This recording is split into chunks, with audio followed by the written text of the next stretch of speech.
Bismillahirrahmanirrahim. Assalamualaikum warahmatullahi wabarakatuh. Alhamdulillah. Alhamdulillahilladzi hadana lihadza wa ma kunna linahtadiya laula an hadanallah. Laqad ja'at rasul rabbina bil haqq wa antilkumul jannatu uristumuha bima kuntum ta'malun. Asyhadu an la ilaha illallah wahdahu la syarika lah wa asyhadu anna Muhammadan abduhu wa rasuluhu la nabiyya ba'dah. Allahumma shalli wa sallim wa barik ala nabiyyina Muhammad wa ala alihi wa ashabihi ajma'in, amma ba'd. Saudara kaum muslimin muslimat rahimakumullah, mari di kesempatan di malam hari ini kita panjatkan puji dan syukur kehadirat Allah Subhanahu wa taala, yang mana Allah telah banyak melimpahkan nikmat rahmatnya kepada kita semua, sehingga di malam hari ini kita masih diberi kesempatan oleh Allah untuk bermuajahah, untuk bertatap muka dalam rangka thalabul ilmi dan dalam keadaan sehat walafiat. Amin. Salawat serta salam semoga tetap tercurah limpahkan kepada junjungan kita Nabi besar Muhammad sallallahu alaihi wasallam.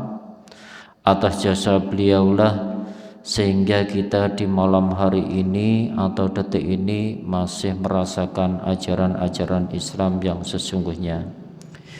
Hadirin sekalian yang berbahagia, mari kita lanjutkan kembali kajian tafsir surat Al-Baqarah ayat 140. Surat Al-Baqarah ayat 140. A'udzu billahi minasy syaithanir rajim. Bismillahirrahmanirrahim.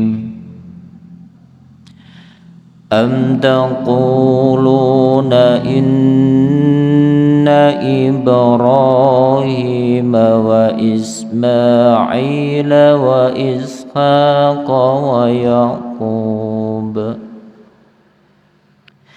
wa Yaqub wal asbat kanu hudan aw nasara.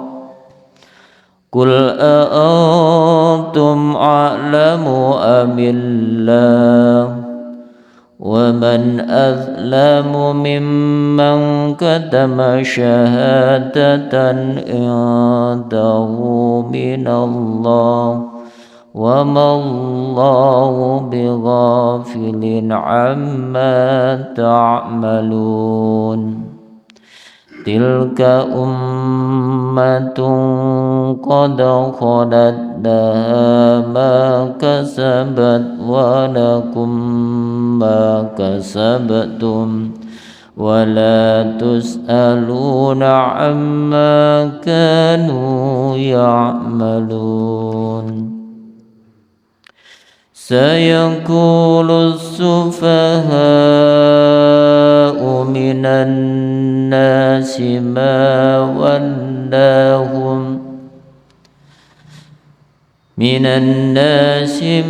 wallahum an qiblatihim allati kanu 'alaiha. Qul lillahil masyriq wal maghrib yahdi man yasha'u ila siratim mustaqim. Sadaqallahul azim. Am taquluna,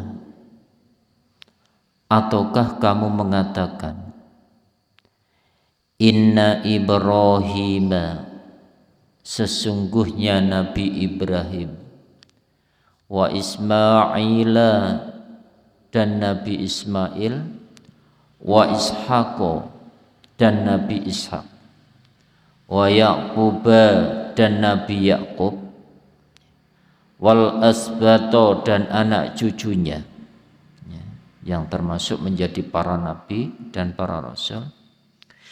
Kanu adalah mereka hudan, orang-orang Yahudi, au Nasoro atau orang-orang Nasrani. Jadi kalau kemarin mungkin kita masih ingat guys, ayat 139, bahasanya pada saat itu Nabi diperintahkan oleh Allah atukhajunana fillah, apakah kamu memperdebatkan atau ingin memperdebatkan kami fillahi tentang Allah, ya, tentang keesaan Allah, tentang keikhlasan, artinya tentang pengabdian dirinya kepada Allah. Apakah kamu ingin mendebatnya? Karena orang-orang Yahudi, orang-orang Nasrani itu sukanya menyalahi aturan, menyalahi syariat. Jadi sukanya syariat itu dibolak-balik, ya. Bisa ditambah atau bisa dikurangi. Itu orang Yahudi, orang Nasrani. Jadi suka menambah, karena agama itu disesuaikan dengan apa? Kesukaannya atau kesenangan mereka. Jadi lebih mengedepankan hawa nafsu daripada mengedepankan syariat Allah. Oleh karena itu janganlah kita meniru orang-orang Yahudi ataupun Nasrani. Jadi yang didahulukan itu nafsu. Ketika membaca kitab kok nggak cocok, ya, misalnya membaca kitab kok nggak cocok, kitab Taurat nggak cocok dengan kehidupan mereka, dia tidak mau mengikuti, cenderung untuk dirubah. Nah, itu watak-watak Yahudi, watak-watak Nasrani, ya.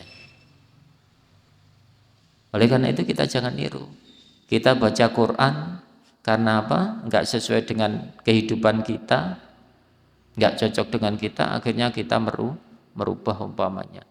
Atau kadang-kadang kita tidak merubah, tapi kita tidak mau mengikuti. Mari kita kepada Quran, ya. Quran yang suci, yang hak tanpa kesalahan, ya, suci tanpa kesalahan. Tapi orang itu lebih cenderung mengikuti budaya, kebiasaan daripada mengikuti Al-Quran.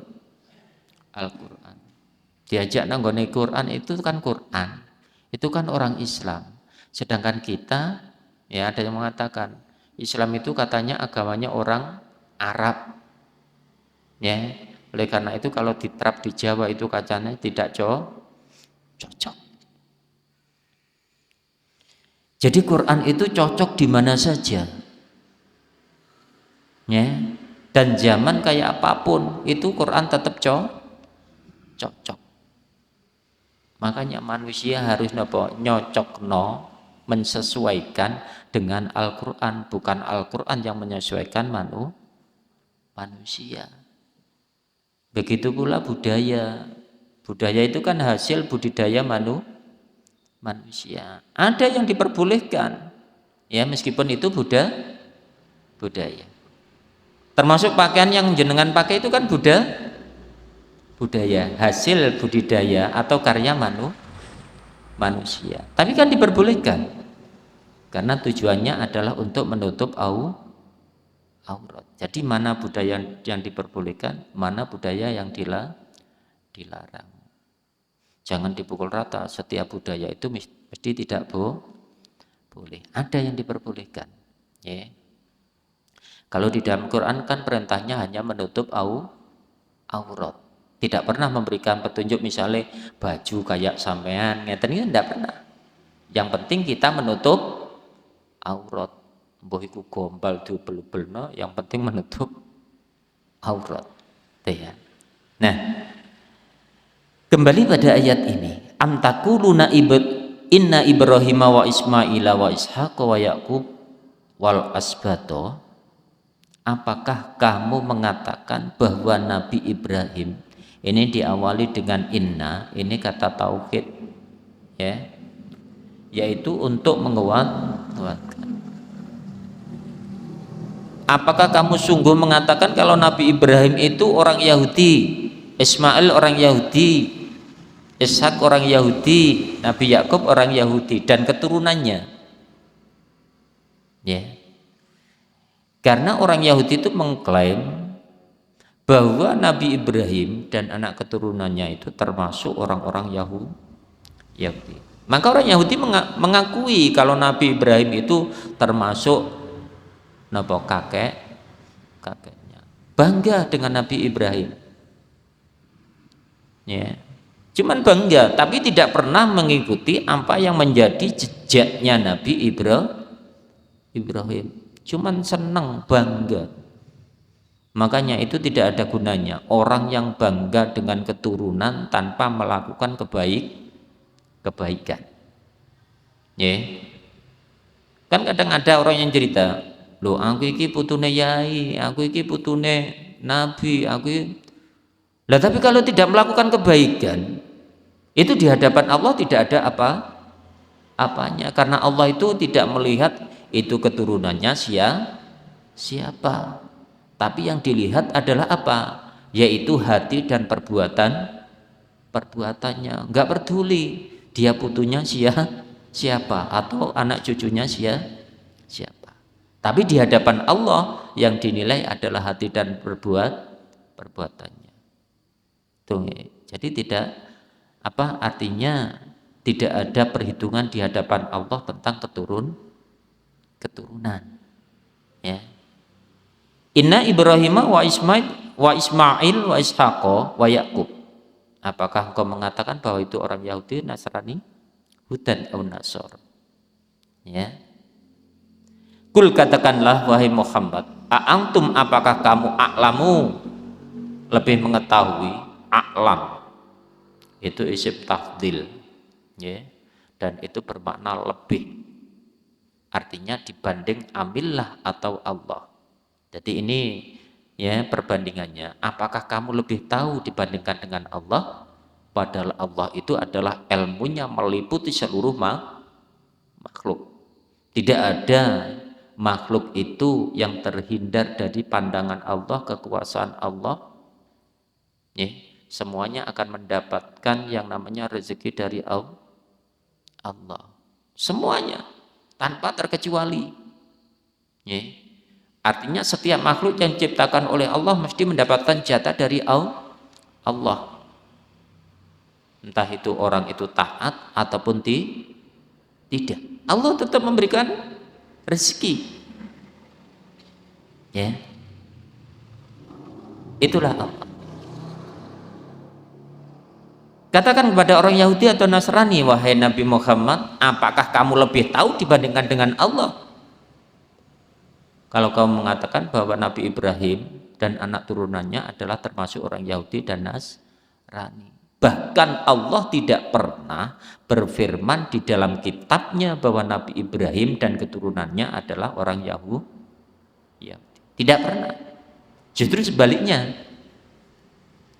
Ya, justru sebaliknya. Sama lihat di dalam surat Ali Imran ayat 67 nggih. Surat Ali Imran surat ketiga ayat 67.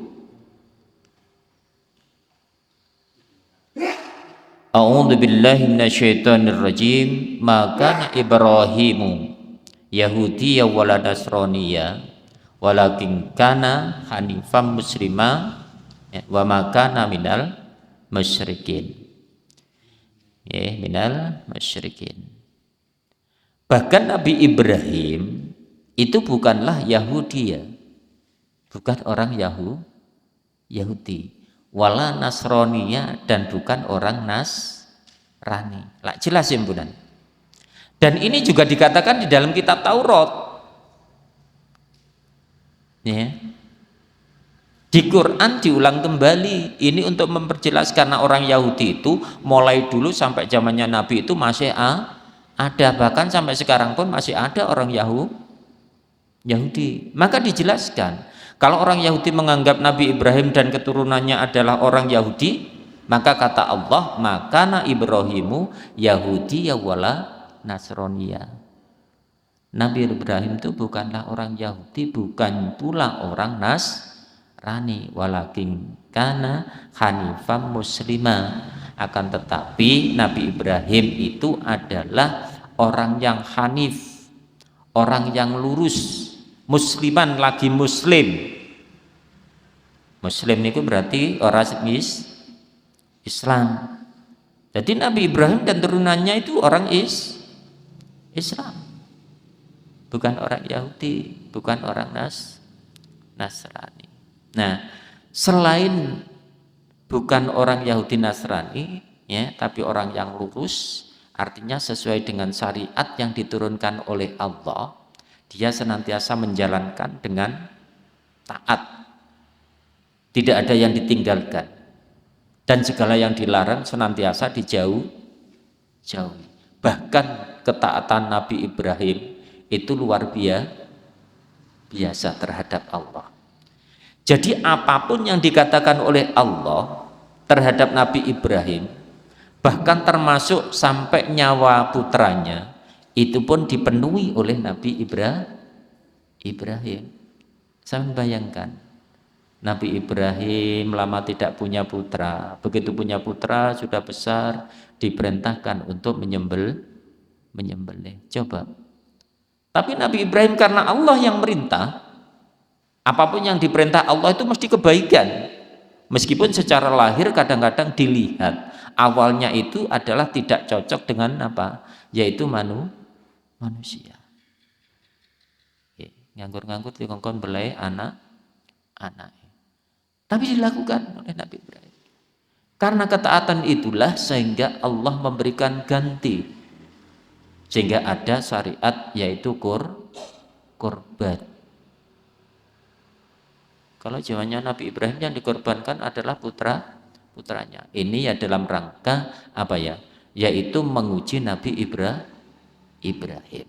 Sedangkan zaman kita itu bukan putra kita yang kita korbankan, tapi harta kita. Gitu saja banyak orang yang tidak rela. Ini bagi orang-orang yang mampu maksudnya. Kalau bagi orang yang tidak mampu itu tidak pernah diperhitungkan oleh Allah. Bagi orang-orang yang mampu berkorban, itu sebenarnya meskipun itu hukumnya sunnah, itu dianjurkan untuk berkorban. Meskipun hukumnya sunnah. Itu bukti bahwa dia itu rela, ridho dan ikhlas kepada Allah. Kurban harta saja kadang-kadang tidak ikhlas, apalagi kurban anak sebagaimana Nabi Ibrahim. Tentu kita tidak akan mau misalnya mengorbankan anak. Tapi perlu diketahui bahwa pada saat ini, zaman ini, kalau seandainya ada orang memerintahkan untuk korban anak, itu berarti sesat. Karena tidak ada syariat setelah itu. Tidak ada duanya. Cuman itu terjadi pada zamannya Nabi Ibrahim. Bahkan Nabi Muhammad pun tidak pernah terjadi. Hanifam jadi orang yang lurus, musliman juga muslim, orang-orang yang menyerahkan diri kepada Allah. Wa ma kana minal musyrikin. Yang ketiga, dia bukanlah orang-orang yang musyrik sebagaimana orang-orang Yahudi yang pada saat itu menyembah patung anak sapi. Nabi Ibrahim tidak. Kalau jenengan melihat perjalanan Nabi Ibrahim mencari Allah, ini kan digambarkan oleh Allah sebenarnya, agar manusia itu terbuka, bagaimana sih sebenarnya yaitu sesembahan yang harus dicari oleh manusia. Sampai Nabi Ibrahim ketika menemui matahari, barangkali ini Tuhan. Oh ternyata hilang. Tuhan itu atau Allah itu tidak pernah hilang. Ketemu bintang, oh barangkali ini, ketemu ini. Ini kan sebuah apa nggih? Artinya gambaran. Artinya sesuatu yang hilang dari kita dan tidak mampu memberikan mudarat ataupun manfaat pada kita, itu tidaklah pantas dikatakan sebagai sesembahan. Apalagi membela dirinya saja tidak mampu. Gitu dijadikan sesembahan. Dan ini sudah terjadi sejak zaman dahulu. Ya, sejak zaman dahulu. Bahkan ada sebuah artinya riwayat. Ketika orang Yahudi itu menyembah anak sapi, itu memang anak sapi atau pedet itu bisa berkata. Dan itu memang apa ya? Setan yang memberikan agar apa? Manusia itu percaya. Termasuk ashabur rossi itu juga begitu. Ketika menyembah pepohonan, ternyata pohon itu bisa berbicara sesuai dengan permintaan manusia. Itu tipu daya setan ataupun iblis. Itu bisa terjadi kalau orang sekarang ketika menyembah berhala, menyembah pepohonan, itu kadang-kadang kalau orang sekarang mendapatkan WC katanya. Nah WC itu adalah setan yang memberikan petunjuk. Nah, Nabi Ibrahim bukanlah orang-orang yang musyrik, orang-orang yang mempersekutukan Allah. Oleh karena itu tidak sesuai dengan apa yang dikatakan oleh orang-orang Yahudi ataupun orang Nasrani. Kalau memang orang Yahudi itu membanggakan Nabi Ibrahim dan anak cucunya, seharusnya itu bukan hanya bangga tapi harus diteladani. Oleh karena itu kita jangan pernah berbangga dengan kakek kita. Nggih, kalau cuman hanya bangga. Apa artinya? Oh, kakek saya dulu seorang raja. Saya itu keturunan raja, saya itu keturunan misalnya yai keturunan apa saja. Itu di hadapan Allah tidak ada apa-apanya. Kecuali kalau dia itu melakukan kebaikan baru diperhitungkan oleh Allah. Jadi tidak peduli keturunan siapa, yang penting di hadapan Allah adalah orang-orang yang bertaat kepada Allah, melakukan kebaikan, itulah yang dihitung oleh Allah, bukan keturunan. Nah, orang sekarang itu banyak mengatakan yaitu tentang keturunan, berbangga. Kalau berbangga dan diikuti dengan teladan yang baik, itu bagus. Mboten napa-napa. Oh, ayahku dulu seorang ustadz, berarti anaknya ya kudu niru. Kan banyak orang, aku itu biar anaknya yai loh. Ya gak peduli anaknya yai ataupun anaknya apa. Tapi sekarang yang dilihat kan perbuatannya. Kalau perbuatannya baik, ya Allah akan memberikan nilai yang baik. Bahkan manusia pun akan memberikan penilaian yang baik juga. Tapi kalau enggak baik, mana mungkin Allah memberikan nilai yang baik. Tapi kadang-kadang manusia kan begini. Lek tutune misalnya yai, itu awalnya memang enggak baik. Tapi sok-sok nanti menjadi orang yang baik. Wallahu a'lam. Itu adalah petunjuk Allah. Bisa jadi begitu dan bisa jadi tidak begitu. Masalahnya apa? Itu yang memberikan hidayah itu adalah hak Allah. Manusia tidak mampu memberikan apa-apa, hanya mengajak dan mengajak. Bahkan termasuk seorang nabi, seorang rasul, hanya menyampaikan. Oleh karena itu kita pun demikian, hanya menyampaikan dan menyampaikan. Soal dia mengikuti ataupun tidak, biar dia urusan dia dengan Allah. Kita yang penting sudah menyampaikan. Itu sudah cukup. Jadi enggak usah artinya melampaui batas. Antum apakah kamu a'lamu lebih mengetahui, amillah ataukah Allah? Waman, dan siapa atlamu yang lebih zalim, kata Allah. Siapa yang lebih zalim? Mimman, daripada orang katama, menyembunyikan syahadatan, kesaksian, ingdahu, di sisi Allah, ya, minallah, daripada Allah. Ya. Jadi orang-orang Yahudi ini kalau menurut Hasan Basri, ya, bahwa orang-orang Yahudi itu sebenarnya sudah membaca dengan jelas, dengan cermat di dalam kitabnya bahwa Nabi Ibrahim dan keturunannya itu bukanlah orang Yahudi, juga bukan orang Nasrani, tapi dia adalah orang yang hanif, orang yang lurus, orang yang muslim, menyerahkan diri, dan bukan orang musyrik. Itu sudah jelas. Karena apa? Kitab Taurat turun terlebih dahulu dibandingkan dengan Quran.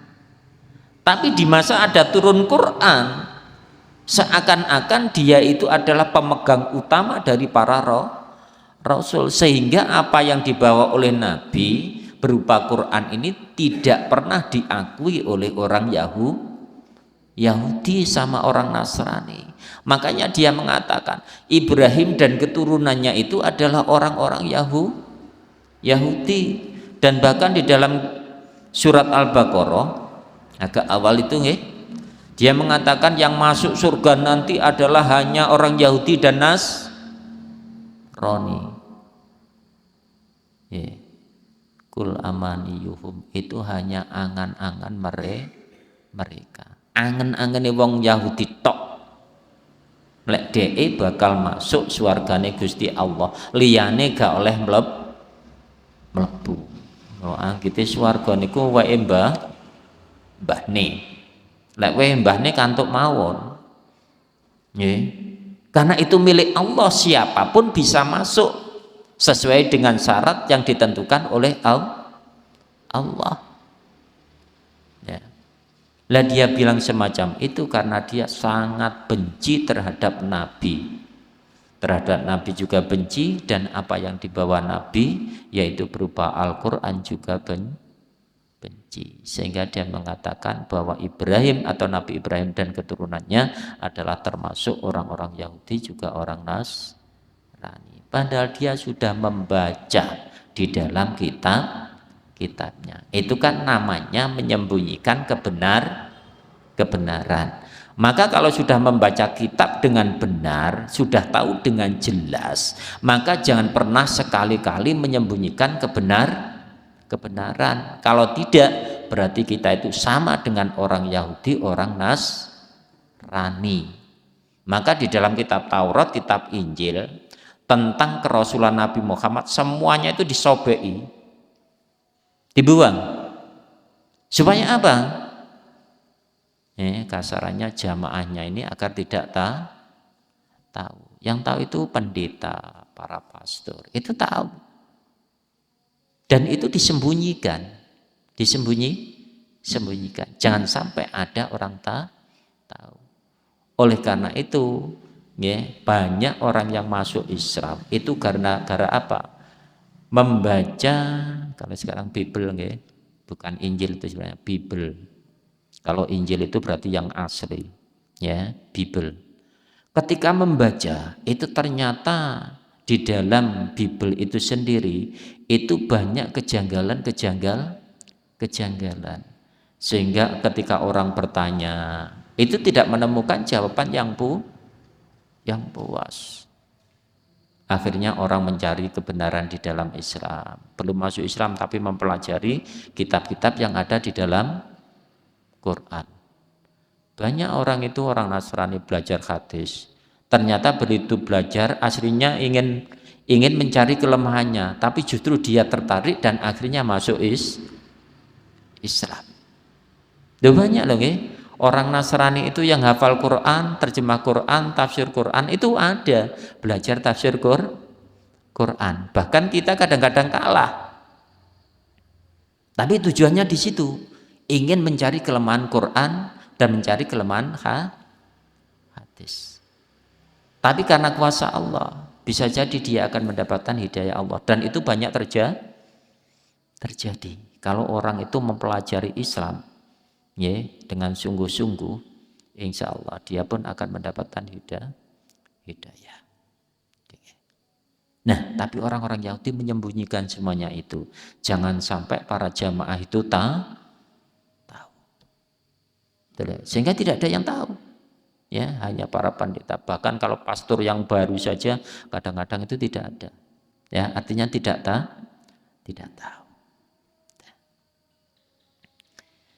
Jadi menyembunyikan kesaksian di hadapan Allah. Wa mallahu, dan tidaklah Allah bighafilin, lengah, lupa, amma dari apa tak malun yang kamu kerjakan. Allah lebih tahu karena ilmunya adalah meliputi seluruh makhluk, dan tidak ada satu kejadian di dunia ini kecuali atas izinnya Allah. Maka Allah tahu satu persatu dari perbuatan atau amal perbuatan manusia. Bahkan makhluk yang lain selain manusia pun Allah juga tahu. Maka kenapa manusia itu berbohong di hadapan Allah? Apa tidak malu bahwa Allah itu setiap saat senantiasa melihat kita? Nah, dari ayat ini, kalau tentang kesaksian kita bisa ambil satu pelajaran, ya, bahwa ketika kita tahu sebuah kebenaran, itu sampaikanlah kebenaran itu walaupun rasanya harus pahit. Ya, cuman di dalam menyampaikan sebuah kebenaran itu memang ada tata caranya. Bagaimana caranya kita menyampaikan sebuah kebenaran itu bisa diterima dengan cara yang baik. Ya. Jadi bil hikmah, dengan cara yang baik, tidak dengan jalan kekerasan, jalan emosi dan lain sebagainya. Islam itu datang dengan damai, membawa kedamaian, membawa keberkahan, bahkan rahmatan lil alamin. Itulah Islam. Jadi kita harus mampu mempraktekkan Al-Quran itu, yaitu dalam kehidupan sehari-hari kita. Misalnya kita punya tetangga orang Nasrani, orang Hindu, orang Buddha, kita pun harus berbaik. Kalau seandainya kita punya apa-apa, boleh kita itu memberikan sodako, boleh. Misalnya jenengan kurban, jenengan bagai kurban. Barangkali dengan jalan itu akhirnya Allah memberi hidayah. Jangan kok, wah itu wong Nasrani jangan diberi. Bukan ngoten. Karena Islam itu rahmatan lil alamin. Tidak ada larangan. Cuman yang diutamakan terlebih dahulu adalah umat Islam. Dan kalau umat Islam sudah, nah setelah itu kita berikan.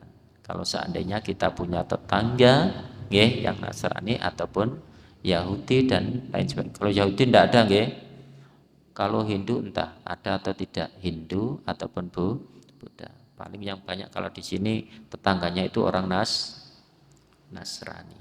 Ini boleh, mboten apa? Dan nah, ketika kita bersaksi tentang kebenaran, pertama kita sampaikan sebuah kebenaran itu. Terus kalau seandainya kita menjadi saksi, kita pun menjadi saksi yang adil. Jangan pernah sekali-kali berkata kalau kita tidak tahu. Jangan ngarang. Karena itu pertanggungjawabannya adalah sangat besar di hadapan Allah. Menjadi saksi itu berat loh. Jangan cuman kita itu melihat biasa elek dadi saksi kan disangoni 100-200, jangan melihat itunya, tapi pertanggungjawaban kita di hadapan Allah. Kalau memang kita tidak tahu, katakan saya tidak tahu, maaf, tidak tahu. Jangan ngarang. Gara-gara kepingin uang 200 kita ngarang.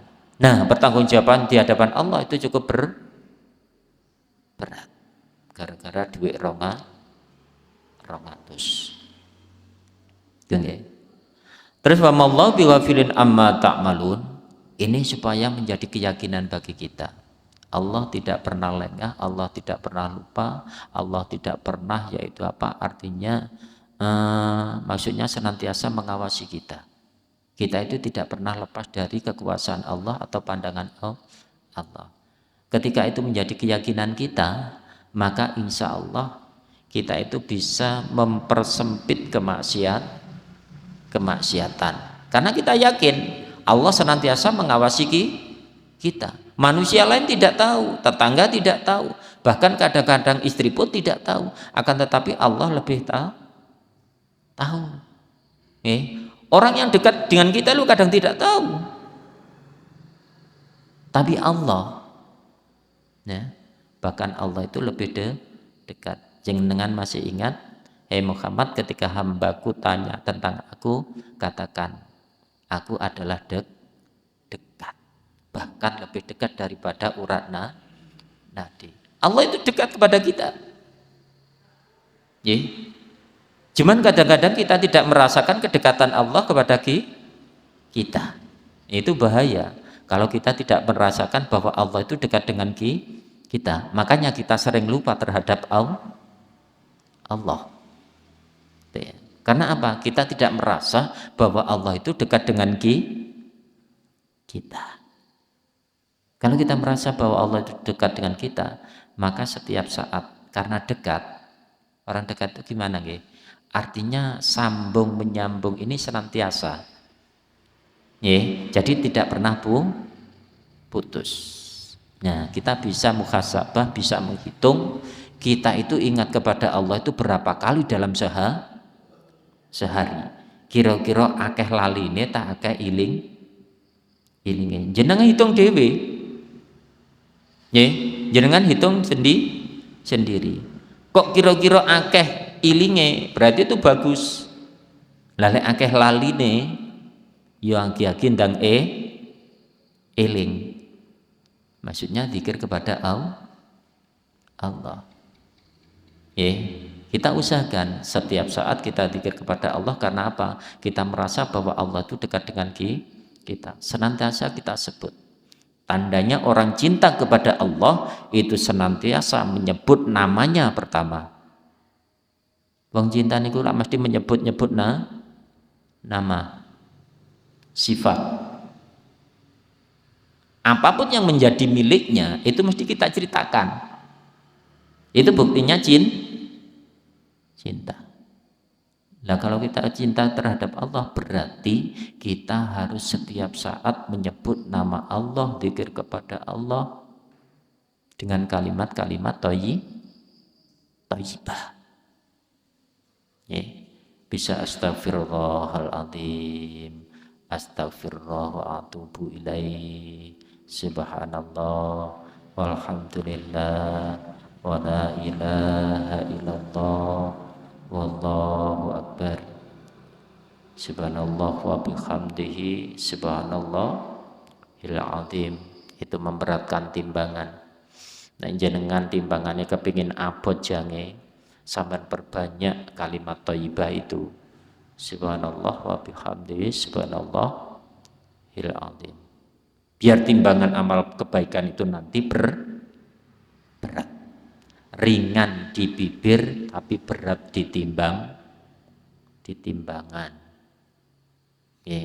Karena enteng asline. Cuman kita sering melupakan. Sambil bekerja kan kita bisa zikir kepada Allah juga. Lek ana koncone ya dikirino ati ae. Mboten napa-napa. Kadang-kadang ana koncone jenengan umi-umi dikira lapo-lapo sampean. Lah apa sih wong ki ket esuk kok umi-umi maca mantra nopo? Kadang-kadang kan ngoten. Dikira maca mantra. Tambah sampe nek dodolan ten pasar, kathik umi-umi cangkeme. Wong liwat mesti ngomong, iki lho mesti umi-umi wong ki. Gitu. Mesti wong niku suudon. Wah, iki maca tutuk gurune iki jare. Tutuk gurune. Padahal yang kita baca kalimat-kalimat thayyibah. Misalnya jenengan dagang, perbanyaklah baca istighfar. Allah akan memberikan rezeki. Ya, astagfirullahaladzim. Pokoknya kita senantiasa ingat kepada Allah. Wa mallahu bighafilin amma ta'malun. Allah tidak pernah lengah, tidak pernah lupa terhadap yang kita kerjakan. Gak tahu lali. Maka setiap apa yang kita perbuat itu mesti senantiasa awasi. Itu kalau kita tancapkan di dalam hati kita, itu mempersempit kita untuk berbuat maksiat. Kate maksiat eling Allah lah ya Allah wasi aku mosok maksiat eling karo Allah, izin karo Allah. Tak bisa niki kan izin karo tonggo dilik.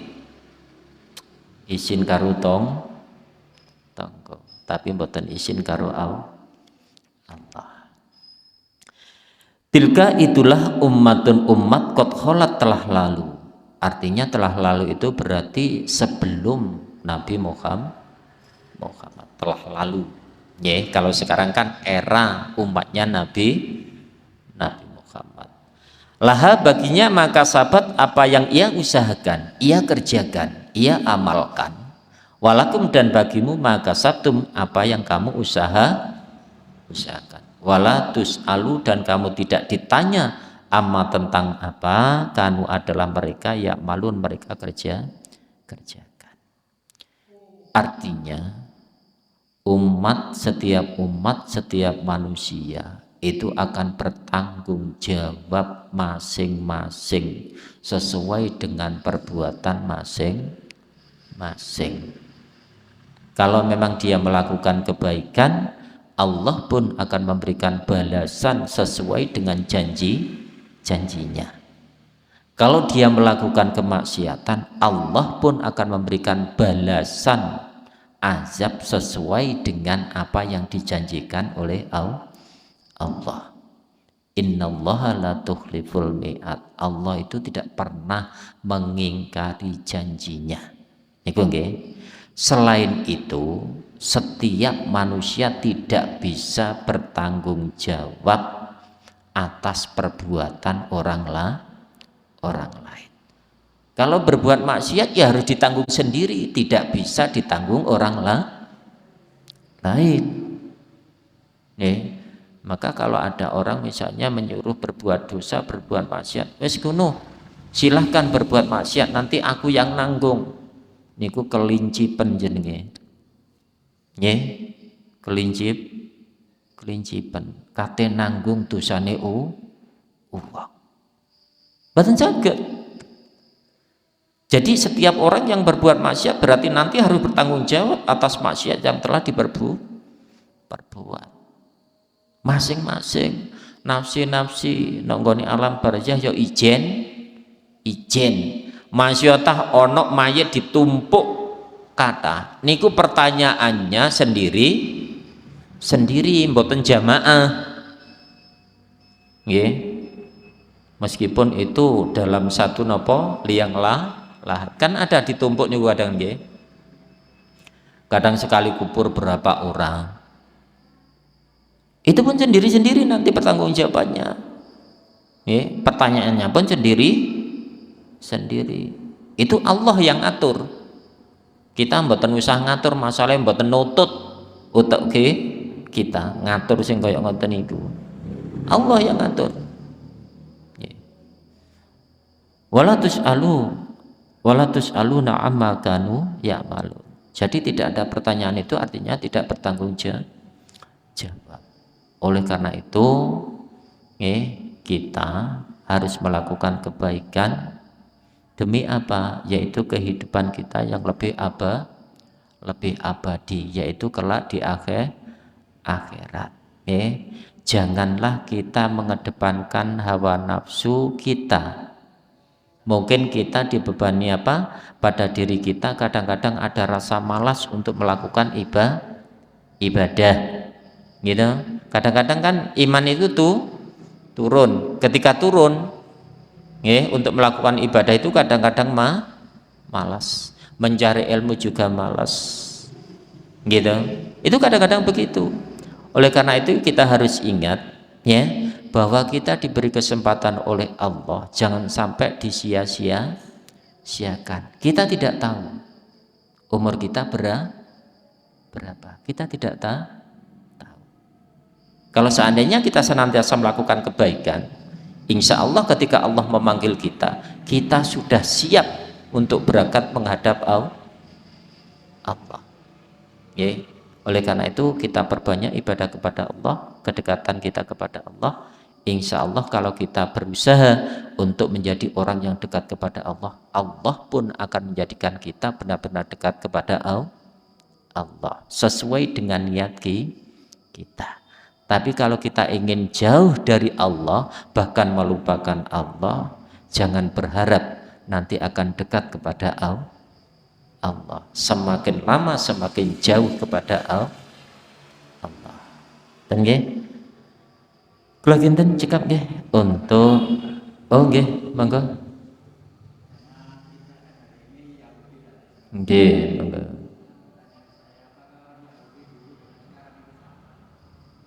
Maksudnya sama dalam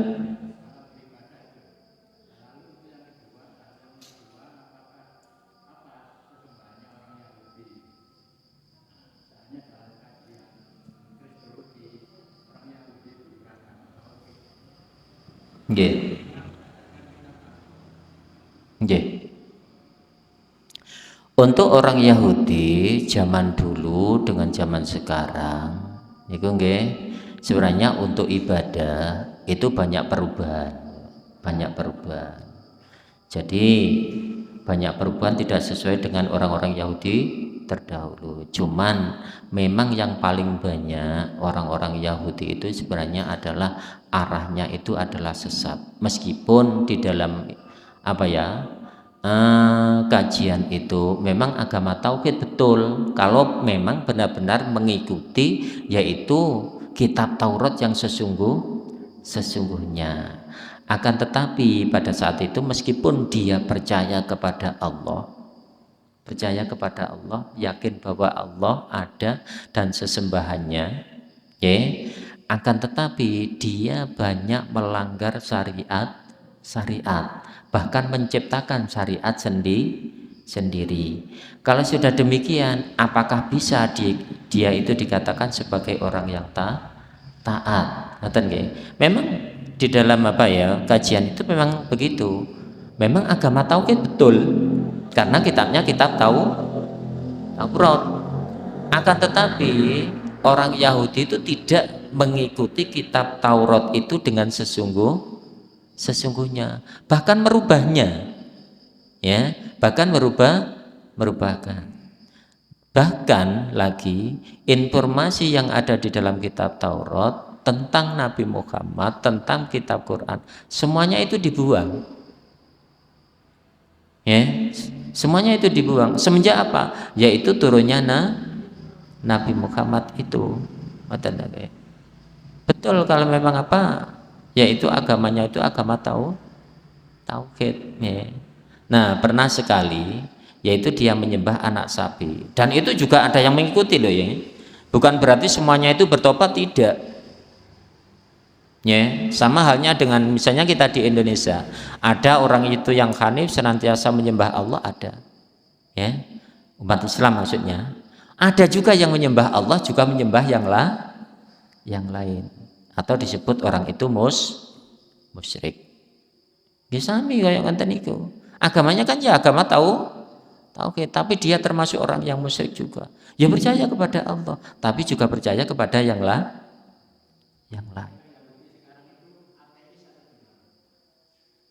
Kalau Yahudi sekarang tahe. Untuk pemahaman orang Yahudi sekarang itu yang jelas tetap dia pun percaya kepada Allah juga tetap percaya. Itu orang-orang Yahudi. Tapi untuk penyembahan yang lainnya, nah itu yang kadang-kadang ya juga bermacam-macam. Sebagaimana yaitu misalnya kehidupan kita di masyarakat.